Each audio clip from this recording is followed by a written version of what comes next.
Okay, we are live. That's pretty good. We are live and alive.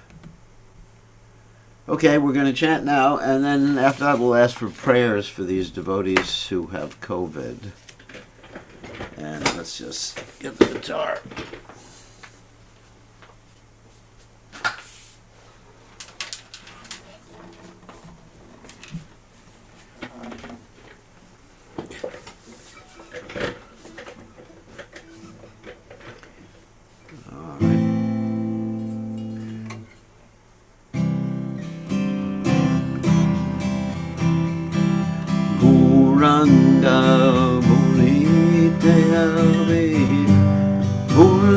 Salve, Hare Hare Murite Nayan Deva Omir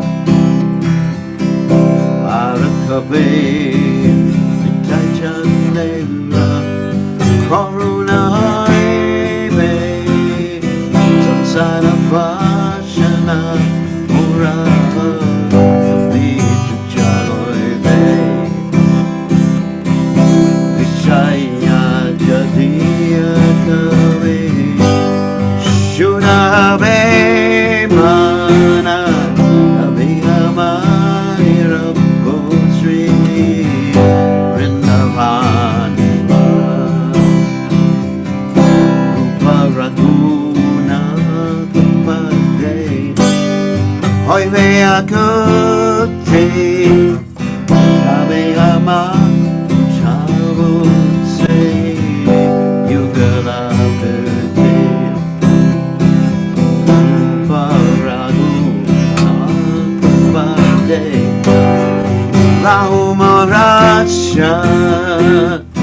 Ratana Kore Sata Naruto Das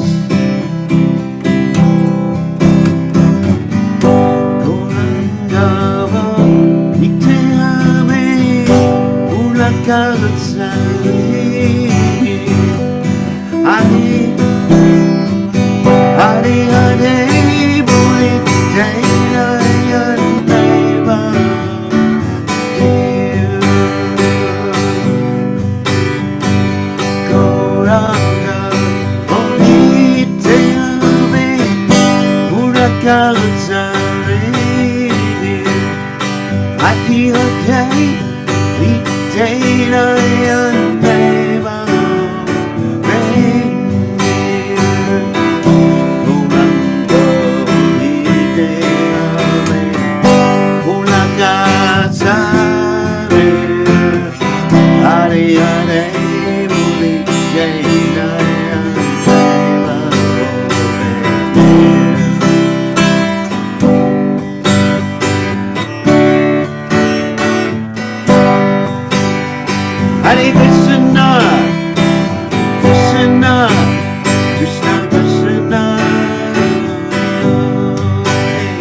Krishna Krishna, Hare Hare, Hare Rama, Rama Rama Rama, Hare Hare, Prabhupada, Prabhupada Jaya, Prabhupada, Prabhupada Jaya, Prabhupada, Prabhupada Jaya, Prabhupada, Prabhupada, Woody Bo,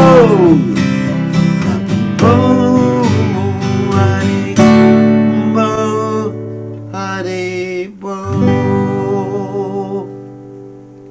Jai Om Vishnupad Paramahansa Parvakacharya O Sakata Sitashi Shrimad His Divine Grace Abhaya Charanada Bhaktivedanta Goswami Srila Prabhupada Ki Jai ISKCON Founder Acharya Srila Prabhupada Ki Jai Anantakoti Vaishnava Vrinda Ki Jai Namacharya Srila Haridas Thakur Ki Jai Prem Se Kaho Shri Krishna Caitanya Prabhu Nityananda Sidvaita Gadadha Srivasati Gaur Bhakta Vrinda Ki Jai Shri Shri Radhakrishna Gopika Mukund Radhakunda Giri Govardhan Ki Jai Vrindavanam Ki Jai Maturanam Ki Jai Jagat Sami Ki Jai Yamunamai Ki Jai Srimati Lasi Devi Ki Jai Samveda Bhakta Vrinda Ki Jai Gaur Premananda Hari Hari Gaur. All glory is the assembled devotees, all glory is the assembled devotees, all glory is the assembled devotees. All glory is to Shri Guru and Gauranga Srila Prabhupada Ki Jai Nama Om Vishnu Padaya Krishna Prasthaya Bhutale Srimati Bhaktivedanta Swamini Namani Namaste Saraswati Devi Gauravadi Pachardi Nivashesha Shunyavadi Paschatya Deja Tarni. So before we begin class, again like to ask for prayers for these devotees who are either in the hospital or suffering in different ways. Of course, for His Holiness Jaipataka Maharaj, who is in Madras, and they actually had two blood clots which they removed from him, and each one was approximately, actually there's a little sound here. Let me just make sure the sound. Each one was approximately 1 liter. So before we begin class, again like to ask for prayers for these devotees. I'm just checking the sound levels. The sound levels are kind of high. Okay, they're better now. So anyway, so we'd like to add. Let me turn me off. Okay, I just turned me off. So they removed like 2 liters of blood from blood clots in his stomach somewhere. Anyway, so we just pray for his safety and quick recovery, and also for the Fiji with COVID. Oh, the sound is good. Okay, just so you are right. So the devotees who are in Fiji with COVID, we have Shama Balaba, who is in a very difficult situation in the hospital, in CWM hospital. And we have Saki, who is doing much better and probably be getting out in 2 days with COVID, with severe COVID. So it turns out that most of the devotees in Suva and other places got COVID. And I got out just in time from Fiji, or maybe I got it too, but with a very mild case. I think that's probably the case. The devotees have to exercise caution. This is really very important, because we're at a very critical point, and if the devotees have any comorbidities or they're weak, then they should exercise caution. And even if they don't, they should exercise caution. Then also, we ask again for the prayers for Krishna Vijay, who has Parkinson's. It's not and acute illness. Acute illness means something happens all of a sudden, but it's a chronic illness. He has Parkinson's and some pinched nerves on his spine, and so we pray that he can overcome his pains and be able to do what he wants to do for Srila Prabhupada, which is preach Krishna consciousness. So ask everyone to pray for these devotees.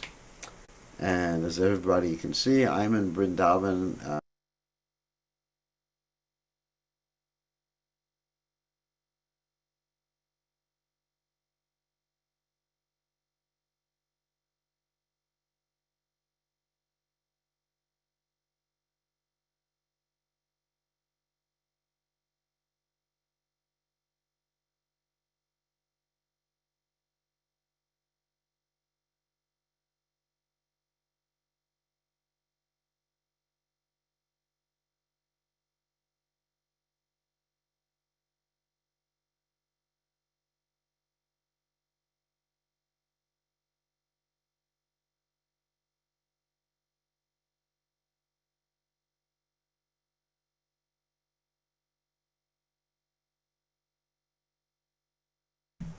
This, anyway,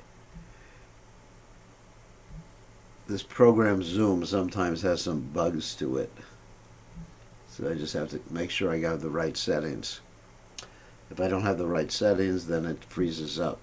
So I hope everybody heard that I was asking for prayers for these devotees, Jayapataka Maharaj, Saki, Shama Balaba, and Krishna Vijay. So, and I also mentioned that I'm in Vrindavan. Unfortunately, I had to put my back to Krishna. Krishna is with Radharani here, and he told me to give class, so I have to give class in spite of being here in Vrindavan with Radha and Krishna. Of course, because I wouldn't be allowed to enter Vrindavan with Radha and Krishna in this particular body. I'd have to have a spiritual body or manifest my spiritual body. Obviously, this is it's called this sadhaka body. That's interesting. There's two things. There's the sadhya body and the sadhaka body. The sadhaka body is the body in which one executes devotional service in this world. And Kunja Bihari. Okay, we have to pray for Kunja Bihari. He's one of my disciples, also sick, and he'll just have to tolerate his sickness. He'll be better. He's a young man. So the sadhaka body is a body in which one performs devotional service in this world, and it's not one's eternal spiritual form. Certainly in the spiritual world, if I ever get there, I don't look like this. Today, my brother sent me a whole bunch of my baby pictures because he was cleaning out my mother's apartment. So he sent me all my youthful baby pictures of this body, and it's not me. It's just a body of some kid. And what happened with that body? That body is gone. Even though everyone, there's so many pictures of my family holding up the little body and going, how cute he is. And what happened to that cute body? That cute body is gone. And now we have an old body. So we can't take so seriously things in this world because there's the passing of time, the time factor, and ultimately everything is gone. This is a fact. Ultimately, you lose everything. Materially. But spiritually, swalpamapyasha dharmasha, trayate mahato bayat. Spiritually, you don't lose anything. You get to take your spiritual assets with you from one lifetime to another. So this is really important. So just looking at these pictures, I spent 2 minutes. Not that I'm going to spend like the whole day looking at baby pictures of me. But I spent 2 minutes looking at these pictures and just remembering, or maybe I couldn't even remember, there's a picture of me in the crib with holding the bars, trying to get out. And it's just, what happened to that little baby is just gone. So, word to the wise is sufficient. Okay, so let's go on with the Sri Caitanya Caritamrta. Jaya Jaya Sri Caitanya Jaya Nityananda Jaya Dvaita Chandra Jaya Gaur Bhakta Vrinda Jaya Jaya Sri Caitanya Jaya Nityananda Jaya Dvaita Chandra Jaya Gaur Bhakta Vrinda Jaya Jaya Sri Caitanya Jaya Nityananda Jaya Dvaita Chandra Jaya Gaur Bhakta Vrinda. So again, Om Gana Timidanda Shah Gananchana Shlakya Chakshurun Militam Yena Tasmai Shri Gurave Namaha. Okay, so we're starting from the 21st chapter of the Madhya Lila, text 107. These are the instructions given to Sanatana Goswami by Sri Chaitanya Mahaprabhu. Specifically in this chapter, it's about Krishna's sweetness and opulence. And there's a lot of description about the spiritual world, what's in the spiritual world, the divisions in the spiritual world, the Vaikuntha planets, the material world, the expansions of Krishna, a lot of stuff in this world. And even Yogamaya, that we were talking about yesterday, how Yogamaya only fully manifests in Goloka Vrindavan. In other words, only in Goloka Vrindavan, amongst those devotees who are internally in Goloka Vrindavan, do they forget that Krishna is God? Do they simply see Krishna as the most attractive person?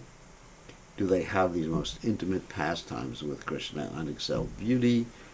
And only there does Krishna play his flute. Okay, let's go. Chari gopi manorate, manmate ramanamate, namatare matana go mohana, jini pascha sharadarpa, swayam nava kandarpa, rasakare lana gopi gana. Favoring the gopis, Krishna rides on the chariots of their minds, and just to receive loving service from them, he attracts their minds like Cupid. Therefore, he is called Madan Mohan, the attractor of Cupid. Cupid has 5 arrows, representing form, taste, smell, sound, and touch. Krishna is the owner of these 5 arrows, and with his Cupid-like beauty, he conquers the minds of the gopis, though they are very proud of their super excellent beauty. Becoming a new Cupid attracts their minds and engages in the rasa dance. So, several things here. Cupid is an actual person. He's called Kandarpa. That's another name for Cupid. But he's also called Ananga. Like we have Anga and Ananga. Anga means a limb. Okay, my arm is a limb. My legs are limbs. So Ananga means no limbs. So as far as Cupid is concerned, it doesn't mean that he doesn't have hands and legs and stuff like that, but it means he's invisible. Completely invisible. The reason he's invisible is that one time he tried to do his tricks on Lord Shiva. And guess what happened? Lord Shiva, instead of succumbing to Cupid's lures, and what are the lures? As it's described here, is form, taste, smell, sound, and touch. Just like if someone becomes romantically inclined, they look at the form of their beloved. Taste, I don't know, and smell, ladies put on perfume or whatever. Anyway, there's these chemicals coming from the body. Sound, the voice of your beloved, and the touch. And so he fires these arrows when you don't see him. Anyway, so he fired the arrows at Lord Shiva, and Lord Shiva understood what was happening. This is before he became Ananga, before he was invisible. Lord Shiva got so upset with him, he burnt Cupid to ashes.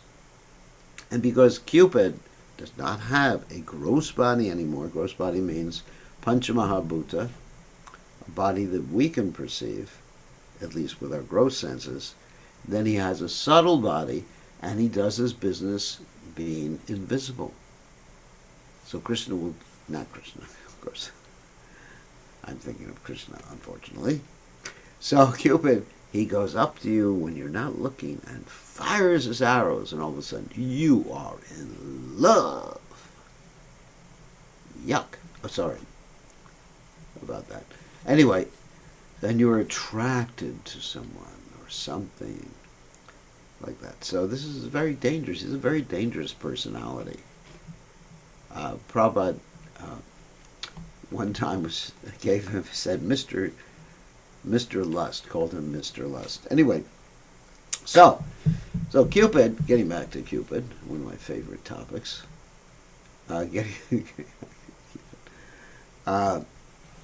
He is not able to attract Krishna. Krishna can attract Cupid. However, Krishna is attracted by Srimati Radharani because of her devotion. So therefore, Krishna is called Madan Mohan. Madan Mohan means he attracts Cupid. And he attracts the minds of the gopis. And Radharani is called Madan Mohan Mohini, the person who attracts the attractor of Cupid. So very interesting. So be careful of Cupid. He comes around, and before you know it, shoo, you are entangled.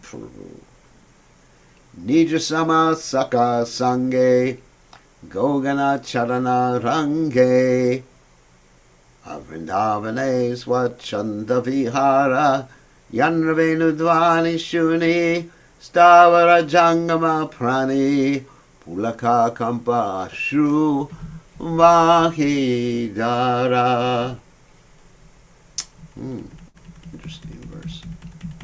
When Lord Krishna wanders in the forest of Vrindavan with his friends on an equal level, there are innumerable cows grazing. This is another of the Lord's blissful enjoyments. When he plays on his flute, all living entities, including trees, plants, animals, and human beings, tremble and are saturated with jubilation. Tears flow constantly from their eyes. Wow.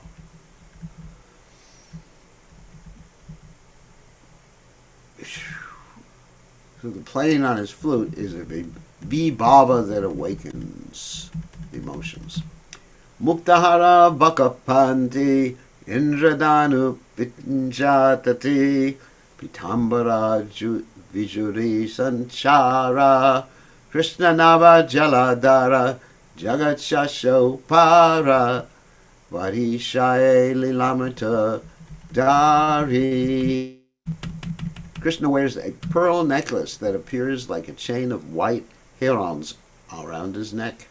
The peacock feather in his hair appears like a rainbow, and his yellow garments appear like lightning in the sky.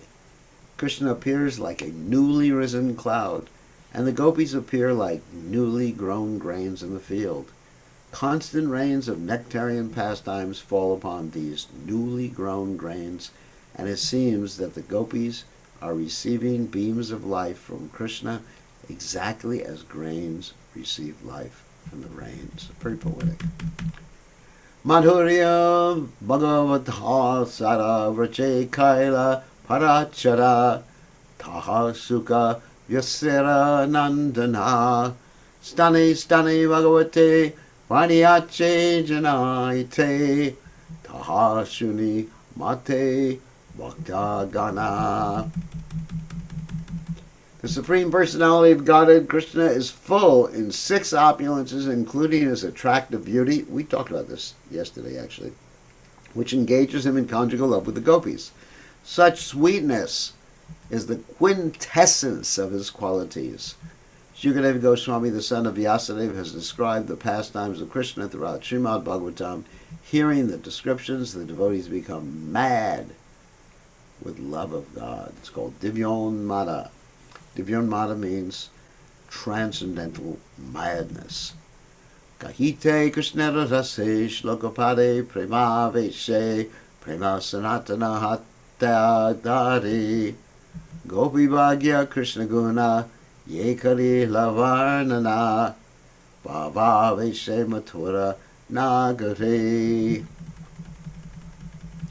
Just as the women of Mathura ecstatically described the fortune of the gopis of Vrindavan and the transcendental qualities of Krishna, Sri Chaitanya Mahaprabhu described the different mellows of Krishna and became overwhelmed with ecstatic love. Grasping the hand of Sanatana Goswami, he recited the following verse. So in other words, his love was stimulated by the vibhava, which is recitation of the transcendental qualities of Krishna and the fortune of the gopis. And then here is an anubhava. Gopyas tapa kim acharan yadamuchyatupam lavanyasharam masamordam mananda siddham trikbi vivachanu sava vinavam durapam ekantadama yashasha shriya aishvarasya.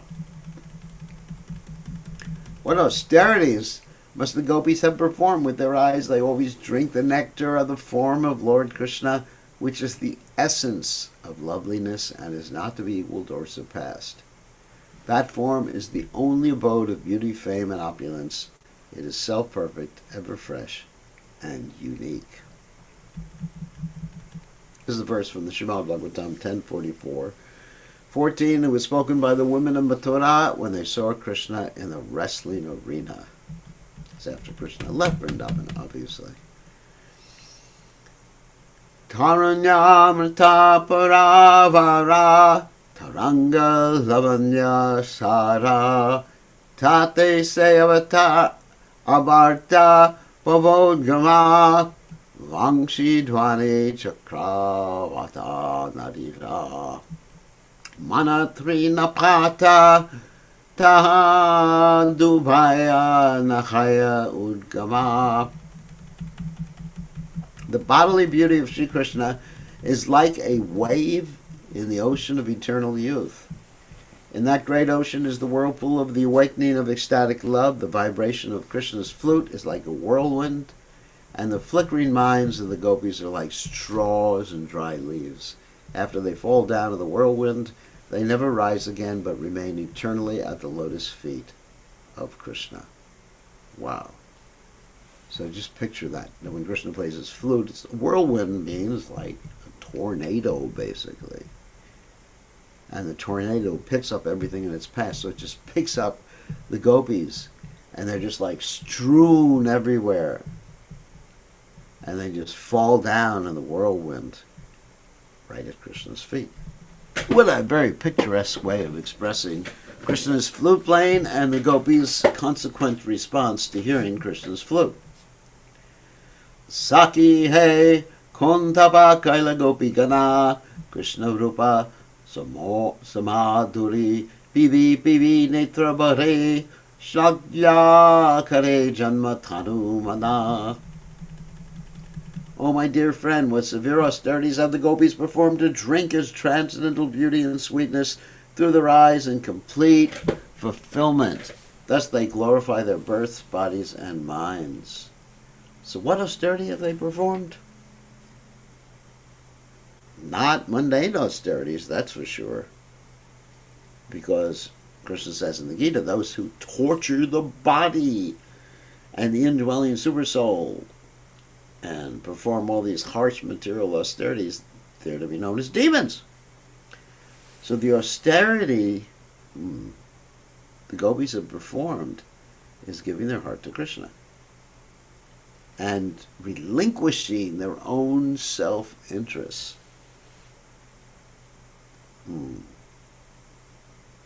That's the austerity of the gopis. So that's, if you can do that, you go back to Godhead, you can become a gopi. Ye madhurira udvana nahi arasamana paravyome surupera gane Yeno Savavatari Paravyomadikari E Madhurya Nahi Narayane. The sweetness of Krishna's beauty enjoyed by the gopis is unparalleled. In other words, there's nothing that can be compared to it. Nothing is equal to or greater than such ecstatic sweetness. Even the predominating deities of the Vaikuntha planets, the Narayanas, that means expansions of Krishna, do not possess such sweetness. Indeed, none of the incarnations of Krishna up to Narayan possess such transcendental beauty.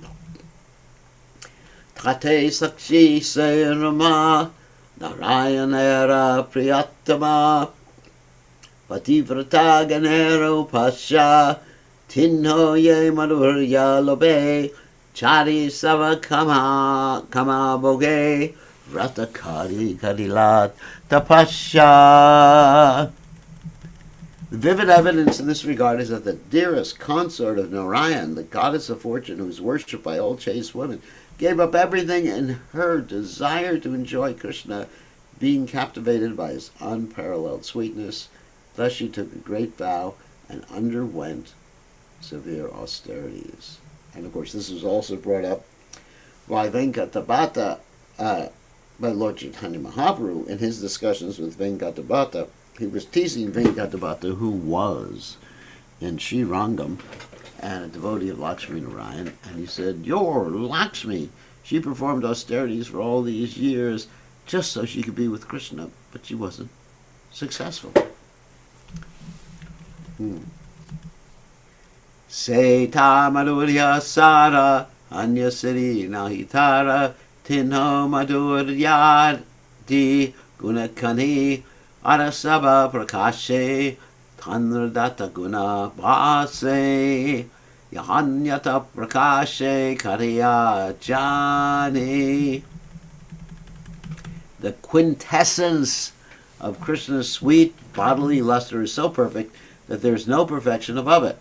He is the immutable, means cannot be changed, mind of all transcendental qualities. In his other manifestations and personal expansions, there's only a partial exhibition of such qualities. We understand all his personal expansions in this way. That's what I've been saying so many times in the past, that all the expansions of the Supreme Personality of Godhead, whether you call them avatars, incarnations, Swamsa, whatever you may call his personal expansions, the Vishnu Tattva expansions, they're all the same person, but they exhibit only a partial part of the Lord's glories, the Lord's qualities, but they're all the same person. It's just like everybody has that experience, that when they go certain places, they don't let their heart out in public, and they don't have intimate relationships with everybody. It's only under specific conditions or circumstances that one has very close relationships. I mean, when I go to Walmart, I don't start having a close relationship with everyone. Of course, I do feel that everyone is my brother and sister, but I don't approach everybody and just say, "Hi, I'm Bhira Krishna Goswami, let me reveal my mind. You are very dear to me." I certainly don't say that. Only under certain circumstances, very limited circumstances. Actually, we were talking about this before. This is actually an interesting discussion. I was asked the question yesterday about Raganuga Bhakti. Okay, Raganuga Bhakti is the stage above Vaidhi Bhakti. It's also sadhana, Raga Nuga, to follow in the steps in rag, motions like that. So part of Raga Nuga is to begin to identify one's spiritual position. In other words, we have a spiritual position. We've just forgotten it. Each and every one of you, and even me, has a position. We may be a cow, coward boy, gopi, gopa, because that's also coward man, We may be a tree in Vrindavan. I mean, whatever it is, we've just forgotten what it is. So I was asked the question, what do we do about Raganuga Bhakti? How do we know we're ready for it? Woo. Well, it's an interesting answer. But, all right, I guess I'll give the whole answer. So, the answer is Krishna will reveal. And you have to be very careful. Like, if you're feeling any lust or anger and greed, and not able to control those things, just do your bhakti. And actually, the quality of someone who's doing Raganuga Bhakti is that they're more strict in their sadhana, basically, than the Vaidhi people are. Because they're very compassionate, thinking of setting an example, and above all, they're humble. Someone who's on the platform of Raganuga Bhakti is not thinking, hey, I'm on a pretty high platform, and look at all those little payuni devotees who are just like, I feel sorry for him. No, one who's actually on a high platform thinks himself lower. But anyway, so Krishna starts to reveal to one. All right, so I made the comment, and this is really important. This is borne out by Bhaktivinoda Thakur in his Jaiva Dharma, which you can one day read after you become expert in Bhagavad Gita and all these other literatures, that it's not that you should have discussions with groups of people who are realized or think they've realized their spiritual identity. You go and you have a Zoom conference. What's the name of the Zoom conference today? The name of our Zoom conference is, let's see, Raganuga Bhakti Prabhus or Pravis. Just give it a name. It doesn't matter what the name is. That's a name. And so you all meet together. Yeah, I'm a gopi. Yeah, I'm a coward boy. And, everybody's sharing their realization. No way, Jose. It's a very private thing. You share with your spiritual master or someone who's another pure devotee. And one of the reasons you don't have groups of people to discuss that is because everybody's realization is different. Just like in the Jaiva Dharma, there's one person who is a coward boy, I'm not going to mention the name, and one person who is a gopi. And the Guru dealt with them separately at different times and different circumstances. Not that he had a Zoom conference for everybody. Of course, he didn't have any Zoom conferences because Zoom did not exist at that particular point. So it's a very private thing. Private. Lord Caitanya talked about these things with, just a handful of devotees. But, we like to just have these big conferences on Zoom and talk about, it's wrong, Prabhu. It's wrong. It's a private thing. One's not supposed to reveal their Ishtadevata, their worshipful form of the Supreme Personality of God. You could reveal to your Guru or to another pure devotee, but certainly not on the internet, and certainly not in groups. Pew-wee. Okay. So this was an interesting discussion. And if someone wants to know about the process of Raganuga Bhakti and actually all the process of Bhakti, the interesting way to find out is you read the Jaiva Dharma by Bhaktivinoda Thakur, because in the Jaiva Dharma, all the different stages and the qualifications for reaching particular stages are actually written about in a very interesting way in a story form. So I highly recommend the book. When you've learned the Bhagavad Gita, when you've read the Srimad Bhagavatam, when you understood the Caitanya Caritamrta, don't try to go into postgraduate studies before you are ready. I remember one class in the university, they did some advanced placement for me in the university, assuming, which has worked out pretty well when I went to the university, But one time they assumed I had all the preliminary knowledge for a course. And I walked into this course, I think it was about electromagnetic fields or something like that. I walked into the course and I said, what are they talking about? Because I hadn't done the prerequisites. That's right, I hadn't performed the prerequisites before taking that particular course, even though they would put me there because of advanced placement, because they thought I was a genius. That's another question. But even if someone is a genius, you still have to know the information before you can understand what people are talking about. So in the same way, we have to go step by step through devotional service. Not that you could just like jump.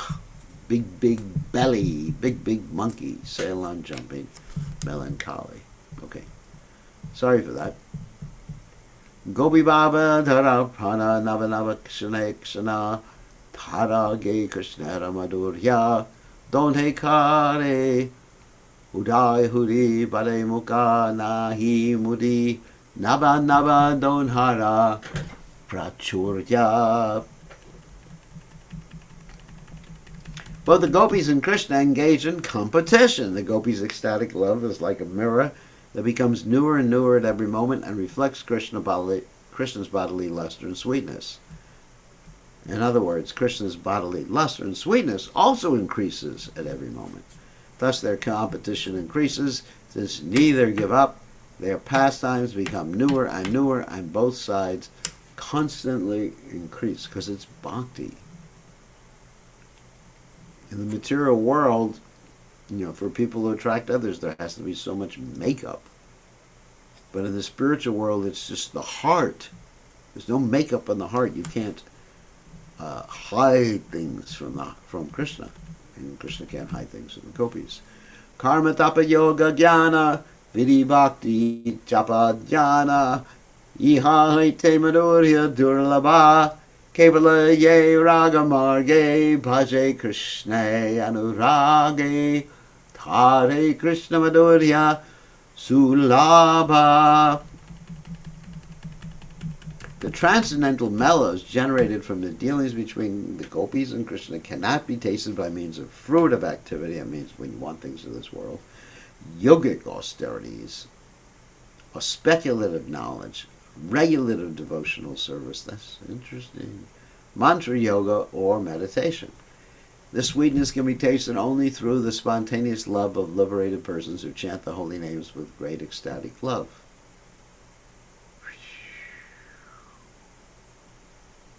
In other words, Prabhus, Rahuganai Tat Tapasadayati, Nacheja Nirva Panad Grahadvad, Nachanda Sadnaya Vajlagna Suryar, Jana Mahabhakta, Rajobi Shekam, Bina. Sorry. So anyway, one should do these other things, mantra yoga, chanting the mantras, meditation, but ultimately, you need the association of a liberated person and the blessings of a liberated person, a Krishna conscious person. That's how you get the love. Krishna say Tamar. Liberated person, the Krishna conscious person, has bhakti. Bhakti is independent, and you can't force your way into bhakti through regulated devotional service. Of course, you do regulated devotional service, but as you're doing it, it has to be a service to a pure devotee. Vanamaha pada rajopi shekam. Unless you actually take a bath in the from the lotus feet of a pure devotee, then no matter what else you do, you're not going to reach the stage of ecstatic love of Godhead. Shai Rupa Braja Shraya Ishwari Madhurya Maya Divya Gyuna Ganaratna Laya Anera Vaibhava Sata Krishna Datta Bhagavata Krishna Sarva Amshi Sarva Shraya. Such ecstatic transactions between Krishna and the gopis are possible only in Vrindavan. Remember that, only in Vrindavan, which is full of the opulences of transcendental love. The form of Krishna is the original source of all transcendental qualities. It is like a mine of gems. The opulences belonging to all the personal expansions of Krishna are to be understood to be bestowed by Krishna. Therefore, Krishna is the original source and shelter of everyone. Only in Vrindavan. There's no other way. There is no other way. There is no other way. Text 121. Srila Jadaya Kirti Darya Vaisharadimati Esaba Krishna Patishtita Shushila Muridu Vadanya Krishna Sama Nahiyanja Krishna Kare Jagatera Hita. Beauty and humility, mercy, merit, patience, and expert intelligence are all manifested in Krishna. Everything. But besides these, Krishna has other qualities like good behavior, mildness, and magnanimity. He also performs welfare activities for the whole world. All these qualities are not visible in expansions like Narayana, and there's other qualities too. Dhiradatta, Dhirodota, Dhirabhashanta, Dhiralita, he's playful, he's joking, he's teasing, he's serious. All the different moods that we may see in this world are manifest within the Supreme Personality of Godhead, except for the attraction for the illusory energy.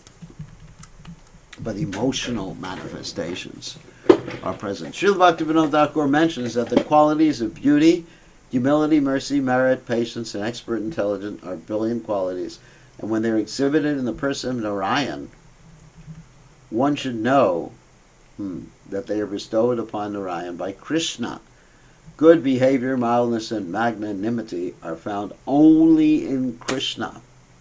Of course, Narayan has good behavior, but not the topmost good behavior, and he's not topmost mild, and he is not topmost magnanimous.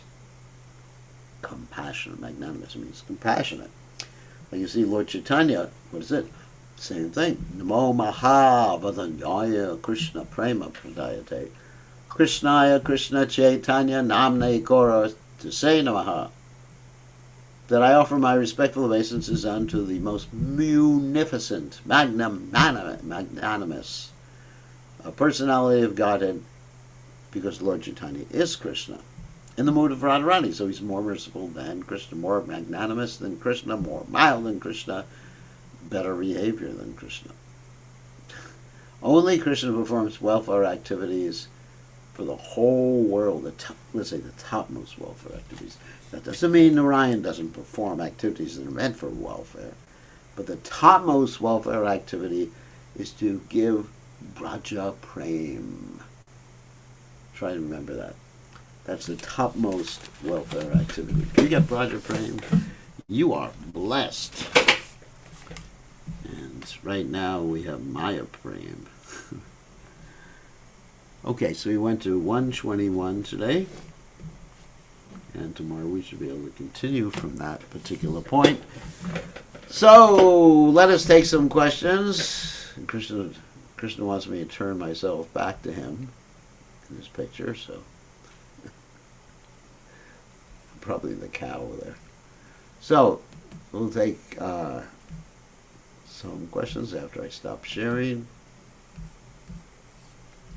and stopped muting you all.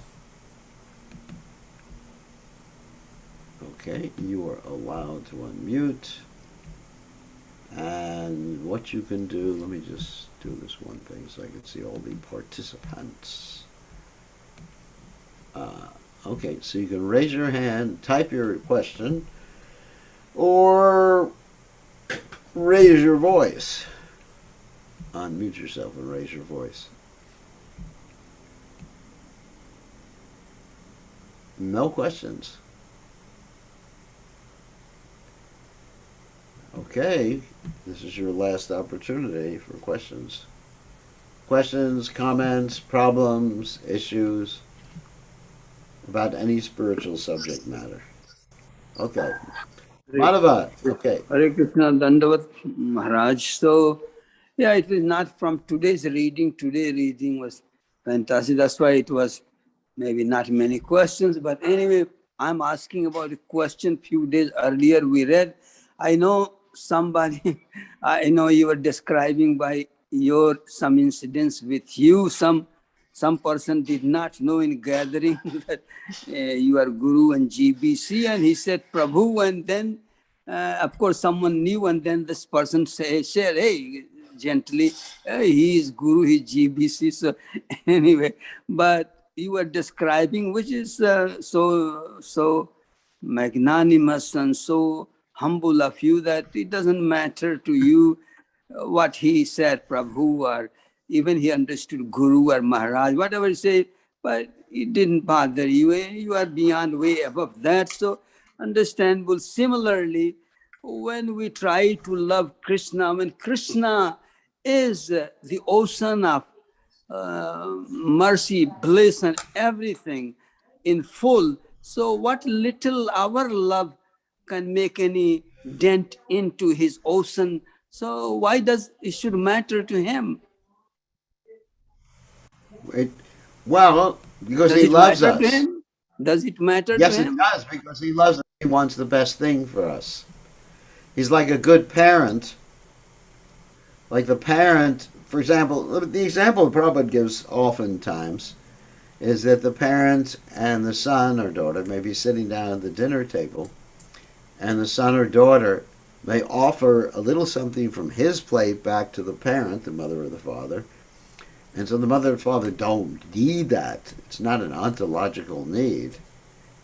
But they really want the love.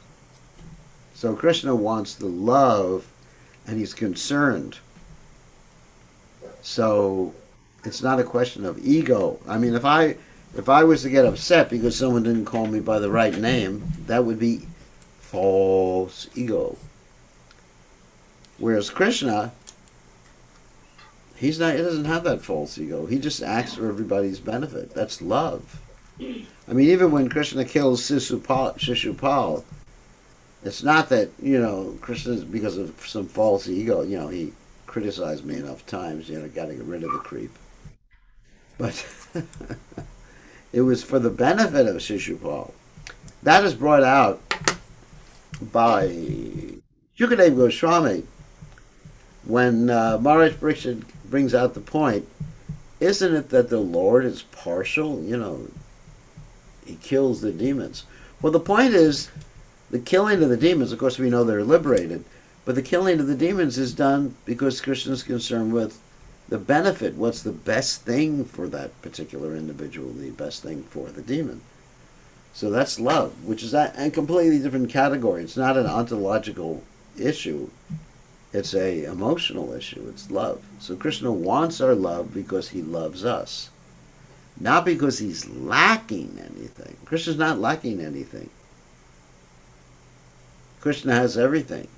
Lakshmi Sahasra Sata Sambrahma Sevimanam. He has unlimited Lakshmis. But Krishna wants our love because he loves us so much. He knows that we're suffering, and he's feeling unhappy to know that we are suffering. That's real love. Real love is when your needs are fulfilled, all your needs are fulfilled, and you're still in anxiety over someone else. In the material world, we make relationships to fulfill our particular needs. Like you make a relation, you go to the bank and you make a relationship with the bank president because you want a loan. You get to know him, he's your friend. And, obviously, I mean, otherwise you wouldn't make him your friend. He's just some halecha guy. So, because you have a need. That's an ontological need. Whereas Krishna doesn't have any needs. But he's doing everything out of love. He doesn't need you, but he loves you so much and knows that you need him And that's why he's feeling a great hankering for you. It's out of love. It's not that Krishna's thinking, hey, I got no one to herd the cows today. Uh, no one knows how to dance probably. I mean, sometimes I'm leading kirtan in the temple and I'm just thinking, I wish someone knew how to play the drum properly. But that's because I'm lacking something. They're lacking a good drum players. So, but Krishna never lacks anything. But he simply wants people to come, wants living entities to come because of love. I think that's a really important point. Thank you. Okay? Thank you for the question. Here's a question. Wait a second. Hold on a second. So, how can we protect ourselves from the attack of Cupid? That's a good one. Well, the only thing that can counteract Cupid is Krishna. So we have to keep Krishna on the tip of our tongues. Like if somehow, and not contemplate sense objects. See, we're talking about Cupid attracts us through form, taste, smell, uh, touch, etc., like that. Uh, then one has to be aware when there's danger, and then just chant the holy name. Hare Krishna. You experience that if you chant the holy name when something starts to attract you, whether it's it's romance, or whether it's something you really want, like a car or a new computer or something like that, or a swimming pool or whatever. If you start chanting, then it's not so important anymore. I mean, it really diminishes the impact of Cupid and of Maya or illusion. So the solution in every single circumstance, it's interesting. I'm just looking at this. Oh, I see what I have to do. No, I did the wrong thing. Oh, there it is. There I am, back normal. The solution in every single circumstance is to invoke the presence of Krishna by chanting his holy names. That's the only way I know of. When something could potentially attract you, you just go Hare Krishna, Krishna Krishna, Hare Hare, Hare Rama, Hare Rama, Rama, Hare Hare. So another one, in Krishna book, Srila Prabhupada describes there's so much opulence in Vrindavan, but then it's said that Lakshmi Devi isn't present in Vrindavan. So from whom does this opulence come? Adi Lakshmi, that's Srimati Radharani, and Vrinda Devi, they're expansions of Srimati Radharani. Radharani is the original Lakshmi, but the Lakshmi, that's the consort of Narayan, doesn't come. But the Adi Lakshmi, who is Srimati Radharani, she's there. Because of her and her associates and expansions, then there's plenty of opulence to write home about in Vrindavan. Okay, so one other question. Rishi Kesh, you have a question, so ask your question. Hare Krishna Gurudev. I just wanted to understand, how do we understand Krishna loves us, especially when we are going through these pangs of material miseries, the three modes of material, Adhyatmik, Adhibhautics, constant miseries which are going through. And when we are going through this, we are struggling in my devotional service. How do we know in all this whirlpool that Krishna is still loving me? Sometimes I feel so disappointed. Well, if Krishna didn't have the threefold miseries, you would never turn to him. Let's do away with the threefold miseries. You never get sick. No one ever dies. Your family members are always submissive to you. They listen to whatever you say, Rishikesh. Your family members say, yes, sir, yes, sir. Is that true? Now, maybe in a different universe. I think you answered that question. So that's Krishna's special arrangement to help us understand that we're not going to be happy here. Like if in the prison house the government arranged that the prison was too soft, that Gopal liked that. So in the prison house, if the government arranged that everything was so soft, I mean, some of the prisons are like that in America, and people like to stay in prisons for their whole lives. Like if everything was so soft in the prison, you had swimming pool, jacuzzi, dancing girls at night, or whatever, prison or movies, which I think they do have a lot of that stuff. Then, so there has to be some impetus. So that's Krishna's love, because we don't belong here. We're not going to be happy anyway. Even if you did away with the threefold miseries, you're not going to be happy, because your only happiness is in exchanging loving mellows with the Supreme Personality of Godhead. That's the only happiness. Everything else, it pales in comparison to that. But what about So the Krishna devotees gives like us the Jayapataka threefold Maharaj? mysteries. There are exalted devotees like Jayapataka Maharaj, His Holiness Jayapataka Maharaj, is going through so much of apparent miseries. How do you understand that? I mean, he's a Or surrendered soul. Haridas Thakur, who is put into prison. Uh, these are arrangements by the Lord. First of all, to glorify. Let's look at Jayapataka Maharaj, for example. He is an amazing person and shows his great determination to go on serving. I mean, you're not a member of the GBC conference, I am. But he's regularly posting comments on the GBC conference, even being in the hospital and being operated on. I mean, if it was me, I would just be saying, signing off for a few months until I feel better. But he's like an amazing determination.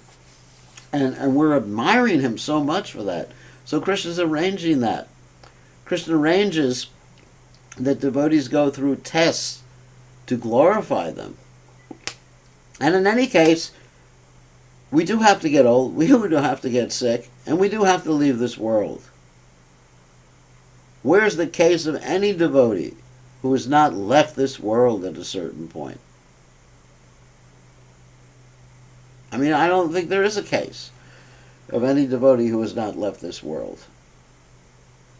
So, because that's the nature when you take a material body. Just like if I buy a car.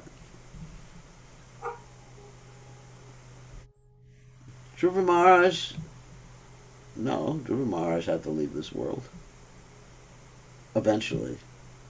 Just like if I buy a car, I got a 100,000-mile guarantee on it, but I know it's going to go bad after some time. I may be the richest man in the world, I may be the most pious person, but it'll go bad. So that's the nature of this world. And the pure devotee is detached, and the pure devotee goes on serving. Okay, I'm just going to answer this one more question. Oh, we hear that Krishna is enjoying Vrindavan with his associates, recipients with pure devotees, and the compassion of the pure devotees try to help the conditioned souls. Yes, the compassion. That's the point. It's the compassion of the pure devotees. I mean, I don't know how I can elaborate on the compassion of the pure devotees. I mean, pure devotees stay in this world to try to please Krishna. And compassion. Anyway, it's 6:06. It's time to end. It's time to say goodbye. We can ask more questions tomorrow. Dhruva Maharaj is not in the material world forever. And actually, he goes to the pole star, which is the Vaikuntha planet, anyway. So, no, you can't stay in this world forever. You cannot stay in this world forever. Why would you want to do that? Why would you want to do that? I don't want to keep this body forever. I mean, when it doesn't work anymore, then, Chakchua Deham Purna Janma. Janma. Okay, on that happy note, sorry to leave everybody like that, so please pray for all those devotees that I mentioned, and pray that they can